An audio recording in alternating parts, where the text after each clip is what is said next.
أعوذ بالله السميع العليم من اللعين الغوي الشيطان الرجيم. بسم الله الرحمن الرحيم. والحمد لله رب العالمين والعاقبة للمتقين،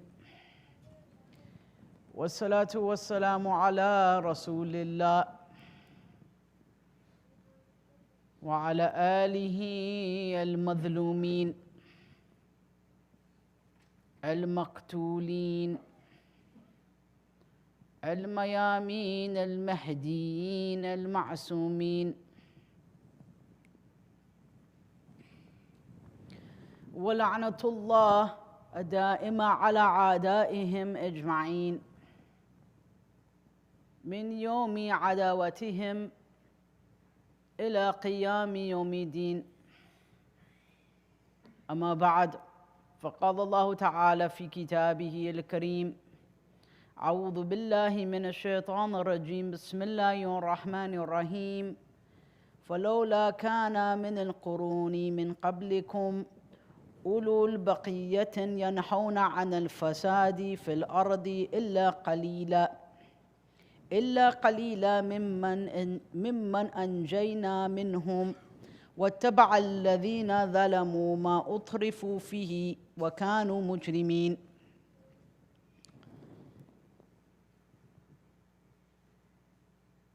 Allah Azza wa Jal in Surah Hud, Ayah 116, tells us that if there was not those few people left over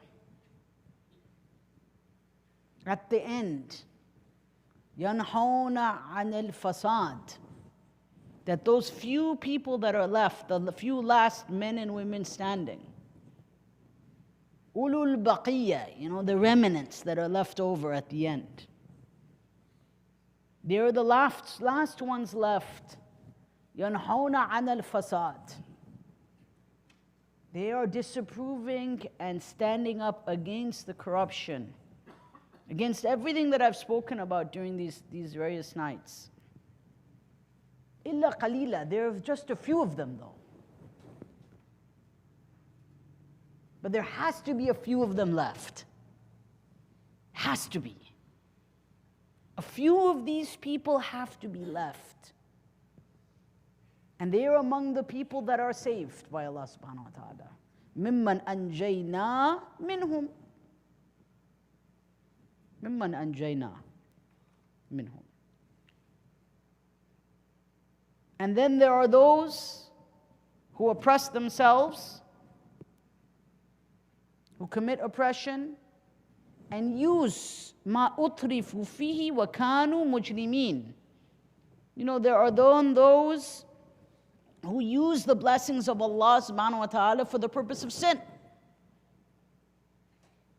They use their wealth for sin, they use their power towards sin, they use the opportunities that Allah subhanahu wa ta'ala has given them in their life for sin. And they are mujrimeen. They are known as the criminals in the eyes of Allah subhanahu wa ta'ala. Brothers and sisters, we do not give things meaning. God gives things meaning. We do not lend things meaning. Allah subhanahu wa ta'ala gives things meaning. Look at Fatima Zahra alayhi salam. What a beautiful example that when she came in the city of Medina, what strategy did she choose? In what way did she speak to the people of Medina? She was very clear, she was very explicit in her rights, in condemning them. But what did she say to them? Takhafun Allah, that do you fear? Tukhafunahum takhafun Allah. That do you fear them or do you fear Allah? She didn't ask the enemies of Amir al-Mu'mineen if they fear Amir al-Mu'mineen, if they fear Fatima Zahra. She says, do you have the consciousness of Allah? Do you have the fear of Allah? Or do you fear what these people, their threats, or what it is that they are threatening you to not support Amir al-Mu'mineen and Fatima Zahra on that day after Khalifa. Brothers and sisters, I have a very simple message tonight. We'll continue Saturday and Sunday, inshallah, with more of the kind of detailed discussion and analysis of being Muslim in the West. But attach yourself to the Quran. Let it be a part of your life. Read from it every day. Read a few pages from it every day. Let it be something that you could say you're aware of. You have some awareness of what is the contents of the God's revelation, inshallah, and you already do, so increase, inshallah, in that relationship with the Quran. Attach yourself to the books of the ulama. Attach yourself to books like Kitab al-Irshad and other works. Bayt al-Ahzan, The House of Sorrows by Abbas al-Qummi, which narrates in that the tragedy of Fatima al-Zahra, salamullahi alayha. Attach yourself to works like Mizan al-Hikmah, Scales of Wisdom. It's a beautiful book, the compilation of the ahadith of the A'immah. Attach yourself to Usul al-Kafi. Attach yourself to Kamil al-Ziyarat. Let the kalam of the Ahlul Bayt roll from your tongue and be a part of your mind and your heart, that before you go to bed at night, keep a copy of Al-Kafi, keep a copy of Kamil al-Ziyarat, keep a copy of Mizan al-Hikmah by your bedside and open it and spend 5, 10, 15 minutes maybe thinking about the virtues of the Prophet, the virtues of Ahlul Bayt, the oneness of Allah subhanahu wa ta'ala. If you nurture your life with that on a regular basis, then automatically that facade and that filth out there becomes repulsive to you, because you are nurturing your soul with what your soul needs.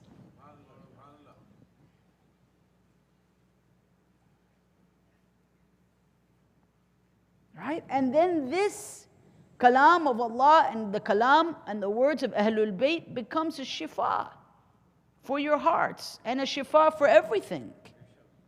You know, in one of my meetings with Ayatollah Sheikh Abdul Karim al-Ha'iri in the city of Karbala, a very nice scholar, he teaches, one of the teachers of Bahth al-Kharij in the city of Karbala, we were discussing ways that we can develop the Muslim and Shia identity of brothers and sisters in the West. And you know, he mentioned something so interesting. He said that it wasn't only him. Ayatollah Sayyid Ali al-Sabzawari also mentioned this. Both two mujtahideen in the city of Iraq, in Iraq, one in Najaf, one in Karbala. And they both said the same thing. They said that, look at the state of Israel. They have special bonds and funds to ensure that Jewish children, youth, and Jews in general visit Israel. And they develop a connection and a bond with Israel, right? They go to visit the holy sites, they learn Hebrew, it's an entire program, and it's a funded program, right? The community has investments and funds to support these initiatives in order to further the interests of the Jewish community in the state of Israel. He says, so why doesn't the Shia community have that for Abu Abdullah alayhi salam? Amir al-Mu'mineen, al-Kadhimain, al-Askariyain, Samarra. And every year, we choose a group of young people from different parts of North America, Europe. And we give them that experience. We nurture their soul with the atabat al-muqaddasa, with the sacred places. And then they will be repulsed by sin. They will be, inshallah, repulsed by that, filth around them. It will change your life. I advise you and advise myself to train our hearts with what God loves and with what God desires. I advise myself and I advise you that from the bottom of my heart, This is Shab Ashur, the night of the 10th of Muharram.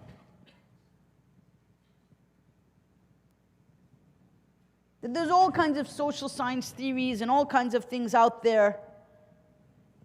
But stick to the path of least resistance, the easiest path. Read from the Quran. Find a lecture that you like. Sheikh Bahmanpur. There is so much on the Quran today. Nobody can say, no Shia can say, oh, there is no resources on the Quran. This is just not true. If people are lazy and that's their own problem. That's not a problem of not having resources. And attach yourself to the kalam of the imams. No one's saying to become a mujtahid. But attach yourself to that. Let that be. And how many times when you get together with your friends, or your colleagues, or your spouses, or your children, how much of that conversation revolves either around a verse of Quran or a tradition of Ahlul Bayt? That is a sign for you to know how close or how far you are from the madhab of Ahlul Bayt. That's the hard truth. And then we think that we just rely on listening to majalis, but that's not enough. When you or I pick up a book and we see the words of the imams in front of us, and that refracts off of our soul, that our souls become luminous with the kalam of Ahlul Bayt. Right? I mean, we read in traditions about the one who glances at the fadail of Ali, salamullahi alayhi. Anotharu ila fadail Ali ibn Abi Talib. Anotharu ila al-fadail. Allah forgives the sins that he has from his eyes. Imagine.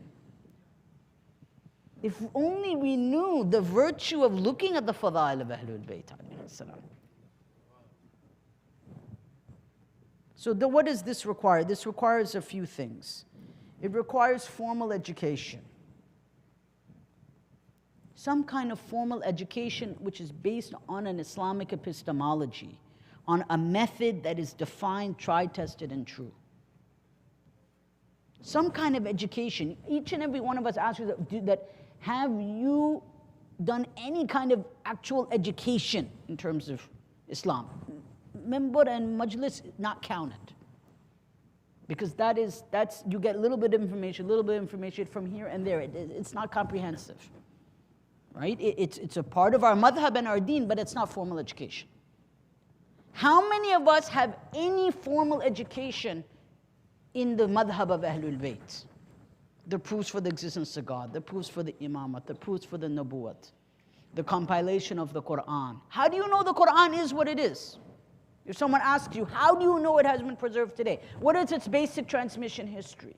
Basic, like not in going into too much detail, just basic like viewpoints. This is necessary things to know. And when we know these things and we're armed with these things, we feel proud to be Muslim, we feel proud to be Shia.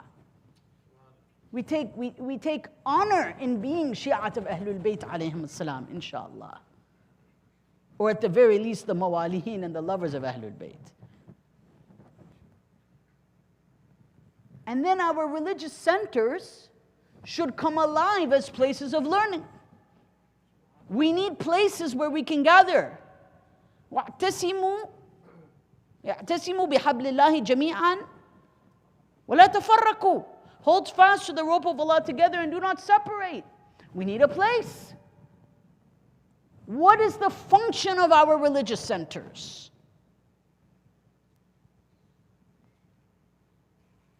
To serve the madhab of Ahlul Bayt.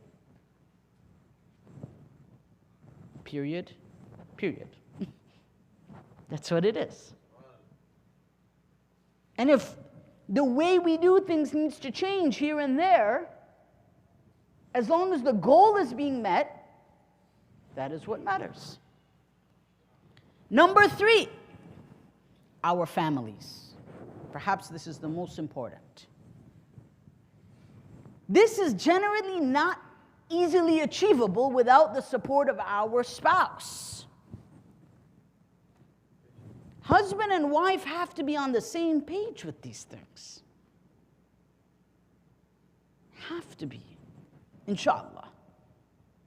It's not always ideal because people got married for the wrong reasons, and that's a different story as to why they got married to begin with. We're not going to put the rewind button on at the moment. But husband and wife have to be on the same page in terms of nurturing the hearts of their children and themselves with the kalam of Allah and the kalam of Ahlul Bayt alayhim as-salam. That your child should ask you to listen to Marathi. You know, today, mashallah, I was at a small private majlis, and even here, and seeing all those youths reciting, I was so proud, mashallah. These are good things. May Allah give them more tawfiq. This is a beautiful thing. Double down on it, increase in it. But understand why it's important. Not only in its recitation, but think about why it's important. What is the meaning and the impact on your life? So number one, summarize here a little bit to bring things back together. Like I said, I'm keeping things very simple tonight because I want some action items. We walk away with some action items here, okay? Number one, we learn Islam. Each and every one of us from today should consider ourselves a student of Islam. But a student of normative Islam, not descriptive Islam. What is the difference between the two? Descriptive Islam is what you hear from here and there. Normative Islam is what the deen actually is. What our maraja actually write in the Risala Amaliyah. What the actual position of women is in Islam. We'll talk more. As I said, we have all of Saturday and Sunday. There's no other lecture, I understand, so we're going to talk more about these things, inshallah. About living in the West and the challenges and things. We're going to continue. But normative Islam, not descriptive Islam. Many people live their lives on a description of Islam. You know, I was speaking to a prominent scholar today, a very prominent scholar in North America, and we were comparing notes about the number of falsities that people have about religion and what they think Islam is and what it is not. There are so many things. And I'm not here to start popping people's bubbles and getting into all of those things. That's not my intention. But there's a lot out there. For example, somebody sent me a message the other night and said, you are not allowed to say that Ahlul Bayt don't need our tears. They need our tears. Oh, where do you get this idea from? They don't need our tears. It was a big issue. I received many messages. I didn't say, but someone else. And I said, Ya Allah, this jahl is so... Of course they don't need our tears. They don't need anything from us. They're with Rabbil Alameen. You don't need our tears. We need our tears in order to go to heaven. They don't need our tears. They don't need anything from us. They themselves have said, we have no need from you. لأننا إحنا مع الله ومع الحق.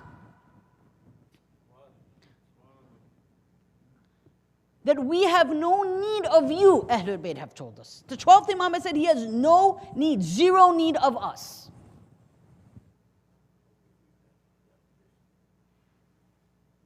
يعني لسنا بأي حاجة منكم.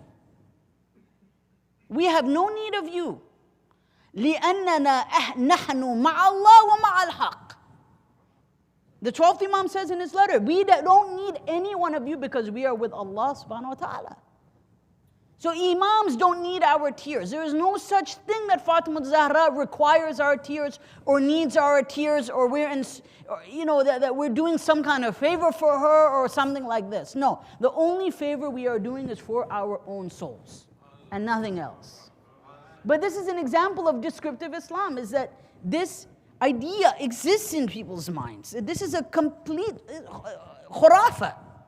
It's not a part of our deen, not a part of our madhab and our aqidah. It is a complete, untrue concept. Does she appreciate our tears? Yes, but she doesn't need our tears. Just like Allah is shakur, but does Allah need our salah? The Prophet is rahmatullah lil alameen, the mercy of God to the universe. But does he need us? No. He's not. But He loves us so much that He's appreciative of us when we do something good in His name. We make Him proud on the Day of Judgment. Yes. We make Imam as-Sadiq proud on the Day of Judgment. There's a difference between that and them having a haja and a need for us. No. Number two, as we go on this journey, we have to create a community linked in prayer. That prayer has to be the pillar of what we do, whether we dua, dhikr, salah. Spirituality, because prayer is our lifeline. And number three,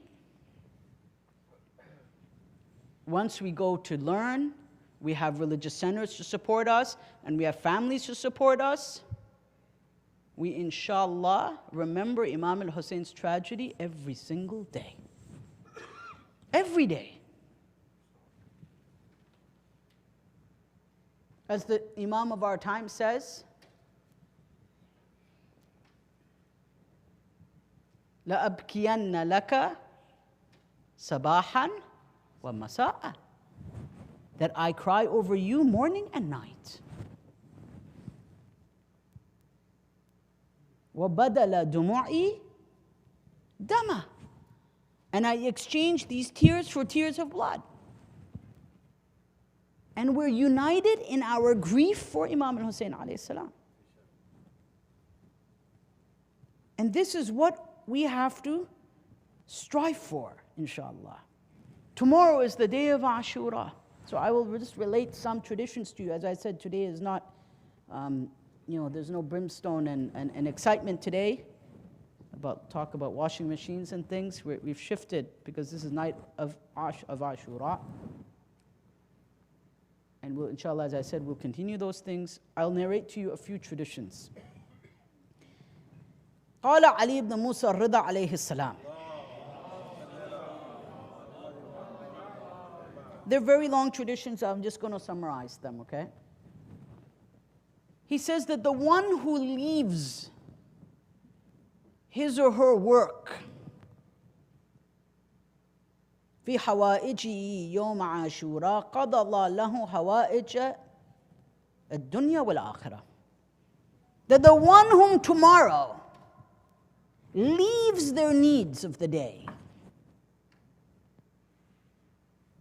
meaning, work and things, answering emails, back and forth, stuff like that, purchasing items, Allah will grant their needs of this world and the next world together.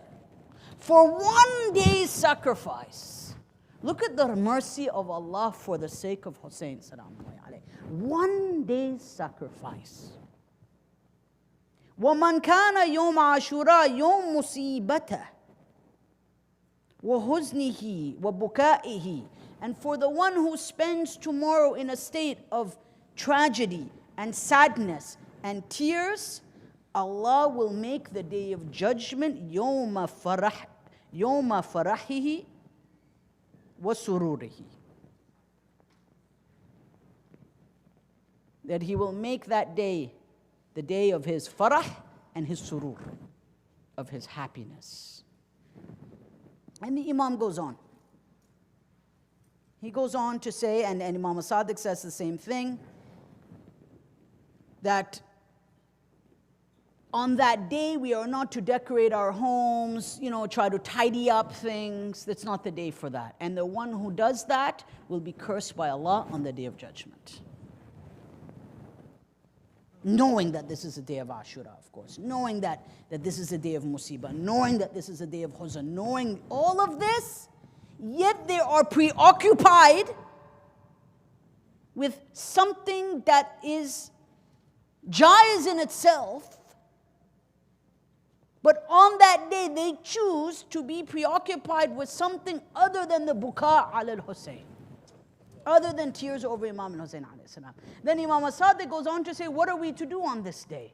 Number one, we are to send salam to Abu Abdullah. We are to recite the ziyarat Ashura. Then we are to be preoccupied with asking Allah to remove His mercy from the enemies of Imam al-Husayn alayhi salam. Al-La'an. This is a part of the... And then we are to console one another during the day. We are to remind one another of this tragedy. And we are to say to each other, أَعْظَمَ اللَّهُ أَجُورَنَا بِمُصَابِنَا بِالْحُسَيْنِ وَجَعَلَنَا وَإِيَّاكُمْ مِنْ طَالِبِينَ بِثَأْرِهِ مَعَ وَلِيِّهِ الْإِمَامِ الْمَهْدِي. And we are to greet each other, or when we meet one another, yes, you can, there's nothing about not saying salam. Muhammad doesn't say you can't say salam alaikum. But as part of our greeting to each other is we tell each other, may Allah increase your reward and my reward for our musibah and our huzn for Imam al-Hussein, and may Allah raise us among those and make us among those that will seek His vengeance with Imam Mahdi. That we are to remind each other of this duty tomorrow. Imam's language is very, very, very, very, very, very, very strong here. He says that, and whoever, فَمَنْ أَدَخَّرَ فِي ذَلِكَ الْيَوْمِ شَيْئًا لَمْ يُبَارِكْ لَهُ.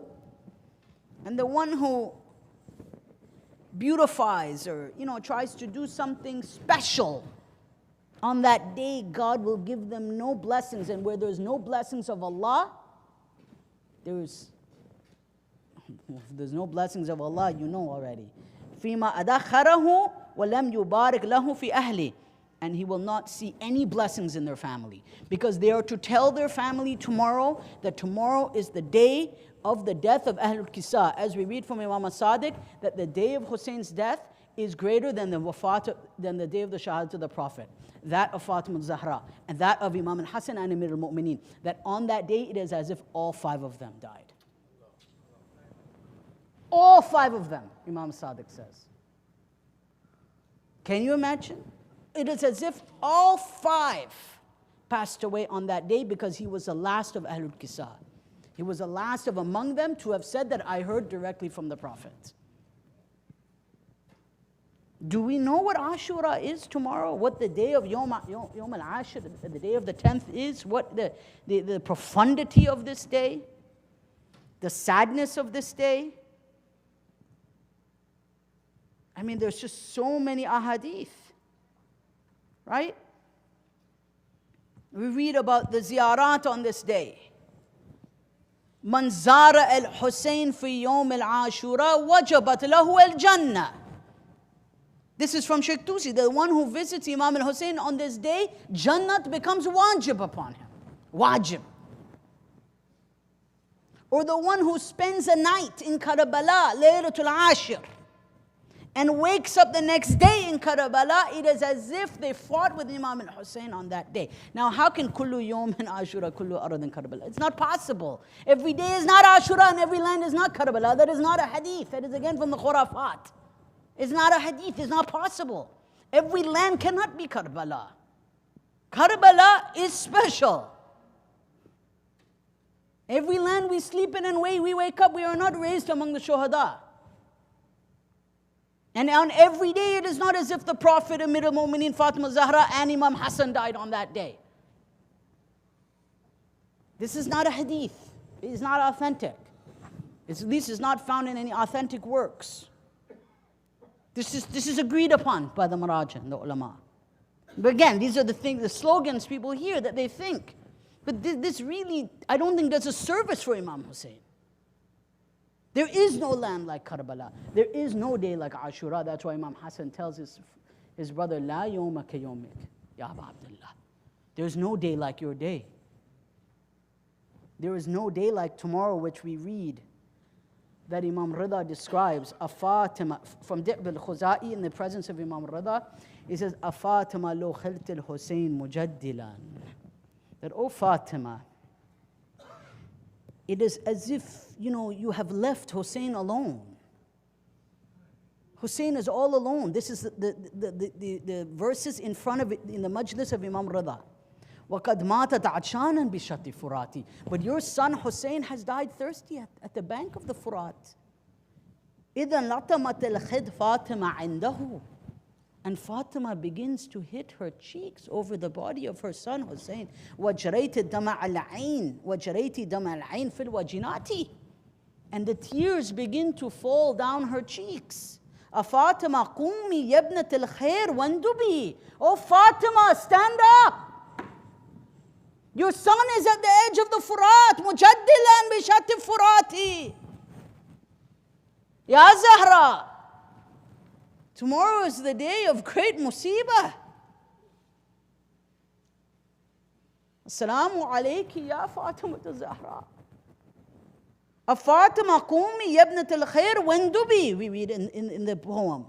Oh Fatima, get up, your son is there. Run to your son, he is laying there at the edge of the Furat. Nujum al-samawati bi ardi falati, that it is as if the stars have collapsed onto the earth, and the bodies are laying there in the desert like stars on the ground. This is the musibah of Fatima Zahra alayhi salam. And then we read, Manzara Qabr al-Hussein fi yawmi Ashura arifan bihaqqihi, and the one who visits Hussein on the day of Ashura knowing his right, kana kaman zara Allah fi arshi. That the one who visits Hussein on the day of Ashura, it is as if they have visited the throne of Allah Azza wa Jal. Why? Because we read in the authentic ziyarat, I've written on this, أشهد أن دمك سكن في الخلد وشعرت له أذلة العرش. We read in the authentic ziyarat from Al-Kafi that on that day when your blood spilled onto the ground, it didn't spill on the ground, it is permanently in the eternal abode. سكن في الخلد وشعرت له أذلة العرش. And that the throne shivers and shakes, dripping with the blood of Hussein ibn Ali alayhi salam, and we think Yawm al-Ashir is another day? How? How could any Shia think of anything but the slaughtered head of Hussein ibn Ali fi Yawm al-Ashir? And the image of Fatima Zahra hitting her face, crying over her son, over the body of Hussein ibn Ali, as is described in the poetry in the majlis of Imam al-Rida alayhi salam.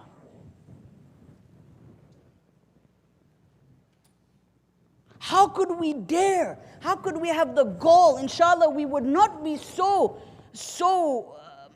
oppressive and arrogant to think that tomorrow is a day of anything but gham and ham and musibah and huzn and tears and sadness. And that's why we read on that day. It is on that day that we read that Imam al-Rida alayhi salam says, Adhalla azizana. Why? Hussein alayhi salam, who is more aziz than Hussein? Who is more honored than Hussein alayhi salam? Nobody. Nobody among the living people at that time had more izzat than the Imam of the time. Yet on that day, Adhalla azizana, Imam Rida says that our Aziz Hussein was made dhaleel on that day.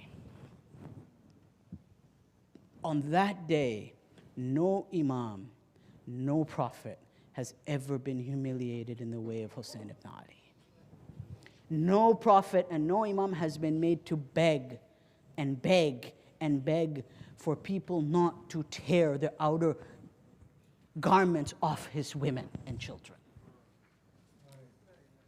To protect them, to not hurt them. Their daughters, Banatun Nabi. هذه أعظم المصيبة أعظم المصيبة جل وعظمت. There is no musibah like the musibah of Hussein. That is Yawm al-Ashir. That is the day of Ashura. As-salamu ala al-madhloom bila nasir. Peace be upon the one who was oppressed without a helper. And we read that he began to hear the screams of the women. He began to hear the screams of the children. But he was helpless. And he said, هَلْ مِن مُوَحِّدْ يَخَافُ اللَّهَ فِينَا? Is there anyone of a monotheist who can help us, who fears Allah to help us? Imam could not find one person who truly believed in La ilaha illallah on that day. هذه مصيبة. هل من مغيث يرجو الله في إغاثتنا? Is there anyone who will come to our help? Is there anyone for the sake of Allah that will help us? Is there anyone that will help us for the sake of Rasulullah? فَإِرْتَفَعَتْ أَصْوَاتَ النِّسَاءِ بِالْبُكَاءِ. So the women's voices began to go high. Kulthum began to cry. Tanadi. Imam Zain al-Abidin comes out of his tent. Everyone is gone now. Imam turns to Imam Zain al-Abidin and he asks him to remain silent. Because, and to go back, not to remain silent, to go back. He asks Kulthum to calm down and for Imam Zain al-Abidin to go back because he says, there you are the Imam after me, you cannot go out to fight. Even though Imam was injured, he wanted to go out to fight. Tomorrow we will recite the complete maqtal of Imam Hussein. Hussein now asks his family to remain silent. If you want, close your eyes and think of these final moments. Hussein is asking his family to remain silent. Hussein now changes into used garments. Why? Why is Imam wearing used clothing? The most worn out clothing. He changes his clothes into used clothing because he knows what is about to happen to his body. He knows that what is about to happen to him has never happened to another prophet or another wasi of Allah subhanahu wa ta'ala. But at that moment, he is speaking to Rubab. Rubab now tells him that this baby has not suckled for 3 days. This baby has not had water for 3 days. The women are not able to provide the sustenance for the babies, for the infants. What are we to do? She asks Imam al-Hussein, he tells her, perhaps let me go and see if there's a sabil, a way for water. He takes the little baby. We'll narrate these final moments, mu'mineen. Just think of these final moments as if you are under the dome of Imam al-Hussein. Shara ziyarah maqboola, inshallah. Remember, because the baby is buried on the chest of Imam al-Hussein alayhi salam. Right? He's on the chest, right? They're buried together. So imagine you're under the qubba samia of Imam al-Hussein alayhi salam. Imam puts the baby into his lap. أجلسه في حجره ويقبله, and he's kissing the baby. As the Imam is kissing his baby, his 6-month-old suckling baby, as that baby is in his lap, he says, وَيْلٌ لِهَؤُلَاءِ الْقَوْمِ, curse be upon these people, for your grandfather Rasulullah will be their enemy. He says, Ya qawm in lam tarhamuni farhamu hadha tifl. Oh people, if you have no mercy on this, on me, have mercy on this baby. Yet as the Imam is kissing his little baby, his infant, in his lap, Harmala fires an arrow. That arrow is released from his bow. It is flying. It lands into the jugular vein of the baby. The baby's blood, as a riwayah tells us, is spilling everywhere over the clothes of Imam al-Hussein. This is another reason why Imam wore used clothes. Imam is now covered in blood. Mughassal bidam. Yani he is mudammikhan bidam. He is covered in blood. He's holding this baby. And for the very first time we see in Karbala, Imam is walking back and forth, back and forth, back and forth. Because how is he to bring this slaughtered baby back to Rubab? What is he to do with this child now?